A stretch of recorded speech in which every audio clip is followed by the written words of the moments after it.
Thank you for joining Wars of the Rosies, and this is France from the Encyclopedia of Freemasonry by Albert G. Mackey. France. The early history of Masonry in France is, from the want of authentic documents, in a state of much uncertainty. Clause in the following, Volume 1, page 14, says in reference to the introduction of Freemasonry into that kingdom, that the earliest date of any certainty is 1725. Yet he copies the statement of So Rumfu, a work published in 1745, that the earliest recognized date of its introduction is 1718, and the Abbé Rabin says that nothing of it is to be found further back than 1720. Lalande, the great astronomer, was the author of the article on Freemasonry in the following, and his account has been generally recognized as authentic by succeeding writers. According to him, Derwentwater, Chevalier Mascline, Mr. Hugo, and some other Englishmen, the names being corrupted, of course, according to French usage, founded in 1725 the first lodge in Paris. It was held at the house of an English confectioner named Her in the Rue des Brugeries. In 10 years, the number of lodges in Paris had increased to 6, and there were several also in the provincial towns. As the first Paris lodge had been opened by Lord Derwentwater, he was regarded as the Grand Master of the French Masons, without any formal recognition on the part of the brethren, at least until 1736, when the 6 lodges of Paris formally elected Lord Harnerster as Provincial Grand Master. In 1738 he was succeeded by Duke d'Enghien, and on the death of the Duke in 1743, the Count de Clermont was elected to supply his place. Organized Freemasonry in France dates its existence from this latter year. In 1735, the lodges of Paris had petitioned the Grand Lodge of England for the establishment of a provincial Grand Lodge, which, on political grounds, had been refused. In 1743, however, it was granted, and the Provincial Grand Lodge of France was constituted under the name of the Grand Lodge Anglaise de France. The Grand Lodge, the Count de Clermont, was, however, an ineffective officer.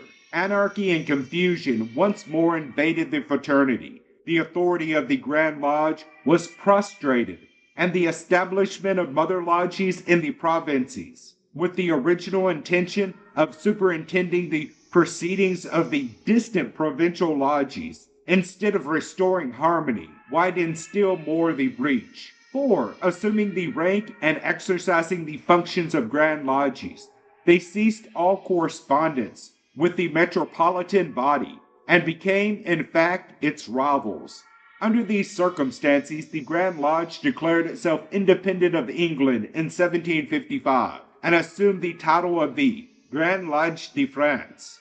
It recognized only the 3 degrees of apprentice, fellowcraft, and master mason, and was composed of the grand officers to be elected out of the body of the fraternity, and of the masters for life of the Parisian lodges, thus formally excluding the provincial lodges from any participation in the government of the craft. But the proceedings of this body were not less stormy than those of its predecessor. The Count de Clermont appointed, in succession, 2 deputies, both of whom had been displeasing to the fraternity.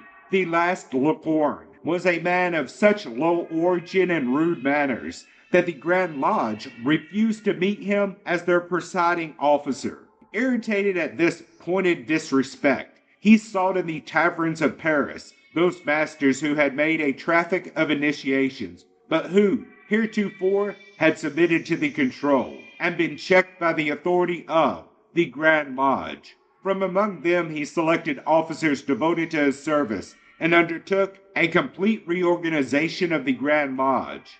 The retired members, however, protested against these illegal proceedings, and in the subsequent year, the Grand Master consented to revoke the authority he bestowed upon Lecorne, and appointed as his deputy Chaillot de Jonville. the respectable members now returned to their seats in the Grand Lodge. And in the triennial election which took place in June 1765, the officers who had been elected during the Deputy Grand Mastership of La Corne were all removed. The displaced officers protested and published a defamatory memoir on the subject, and were in consequence expelled from Masonry by the Grand Lodge. Ill feeling on both sides was thus engendered and carried to such a height that, at one of the communications of the Grand Lodge, the expelled brethren, attempting to force their way in, were restrained with violence. The next day, the lieutenant of police issued an edict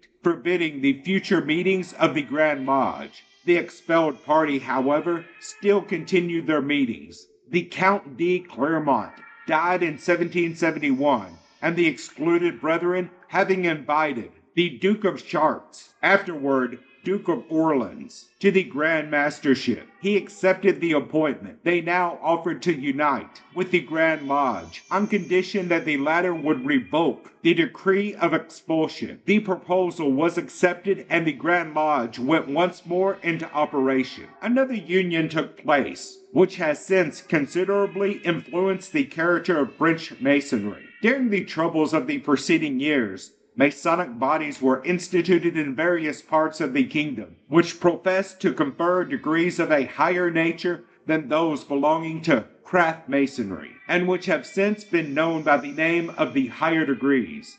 These chapters assumed a right to organize and control symbolic or blue lodges, and this assumption has been a fertile source of controversy between them and the Grand Lodge. But the latter body, they had never been recognized. But the lodges under their direction had often been declared irregular and their members expelled. They now, however, demanded a recognition and proposed, if their request was complied with, to bestow the government of the hautes grades upon the same person who was at the head of the Grand Lodge. The compromise was made, the recognition was declared, and the Duke of Chartres was elected Grand Master of all the councils, chapters, and Scotch lodges of France.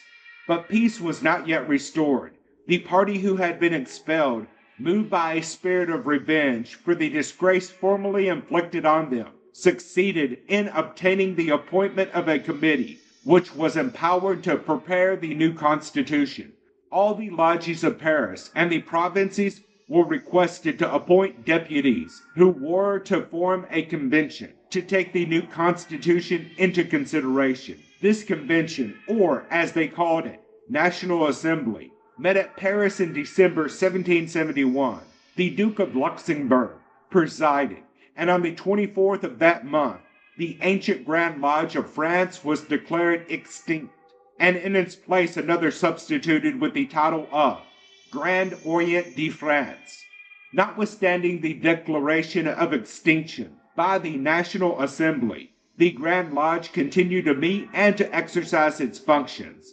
Thus the Fraternity of France continued to be harassed by the bitter contentions of these rival bodies, until the commencement of the Revolution compelled both the Grand Orient and the Grand Lodge to suspend their labors. On the restoration of civil order, both bodies resumed their operations, but the Grand Lodge had been weakened by the death of many of the perpetual masters who had originally been attached to it, and a better spirit arising, the Grand Lodge was, by a solemn and mutual declaration, united to the Grand Orient on the 28th of June, 1799. Dissensions, however, continued to arise between the Grand Orient and the different chapters of the high degrees.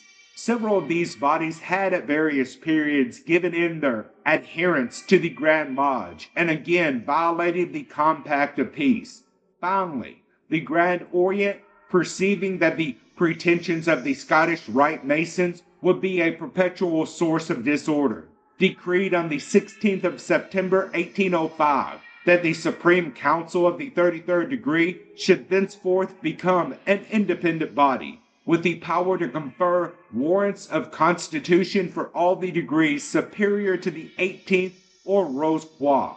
while the chapters of that and the inferior degrees were placed under the exclusive control of the Grand Orient. But the Concordat was not faithfully observed by either party, and dissensions continued to exist, with intermittent and unsuccessful attempts at reconciliation, which was, however, at last effected in some sort in 1841. The Masonic obedience of France is now divided between the two bodies, and the Grand Orient and the Supreme Council now both exist as independent powers in French Masonry. The constant tendency of the former to interfere in the administration of the other countries would furnish an unpleasant history for the succeeding 30 years, at last terminated by the refusal of all the Grand Lodges in the United States and some in Europe to hold further Masonic communication with it, a breach which every good Mason must desire to see eventually healed. One of the most extraordinary acts of the Grand Orient of France has been the abolition in 1871 of the office of Grand Master, the duties being performed by the President of the Council of the Order. Discussion and an attempted avoidance of a threatening Masonic calamity by a large number of the fraternity of France did not avail to prevent the Grand Assembly of the Grand Orient of France from completing its overthrow, and that of its subordinates by the almost unanimous adoption of the now famous amendment of Article 1 of the Constitution of Masonry on September 14, 1877. The following is the text of the amendment and of the original second paragraph, which was expunged. Original paragraph. Freemasonry has for its principles the existence of God, the immortality of the soul, and the solidarity of mankind. Substituted amendment. Whereas Freemasonry is not a religion, and has therefore no doctrine or dogma to affirm in its constitution, the Assembly adopting the VOU 9 has decided and decreed that the second paragraph of Article 1 of the Constitution shall be erased, and that for the words of the said article the following shall be substituted. I, being an institution essentially philanthropic, philosophic, and progressive, Freemasonry has for its object search after truth, study of universal morality, sciences and arts, and the practice of benevolence. It has for its principles absolute liberty of conscience and human solidarity. It excludes no person on account of his belief, and its motto is liberty, equality, and fraternity. The adoption of the above was after a full and deliberate consideration by its constituents, who for more than a year were in the throes of deep deliberation and judgment. The Grand Lodge of England appointed a committee to consider this action of the Grand Orient in thus expunging the existence of the Grand Architect of the Universe from its tenets. And they reported that such alteration is opposed to the traditions, practice, and feelings of all true and genuine Masons from the earliest to the present time. And it was resolved that foreign brethren could only be received as visitors if they had been initiated in a lodge professing belief in the Grand Architect of the Universe, and would themselves acknowledge such belief to be an essential landmark of the order. Similar action was taken by other Grand Lodges, and wherever the English language is spoken, the Grand Orient of France is no longer regarded as a Masonic body. ELH. Thank you for watching, and please don't forget to share, like, subscribe, and comment. And if you can, please consider donating to Wars of the Rosies. Links to PayPal and Patreon are in the description. Thank you so very much.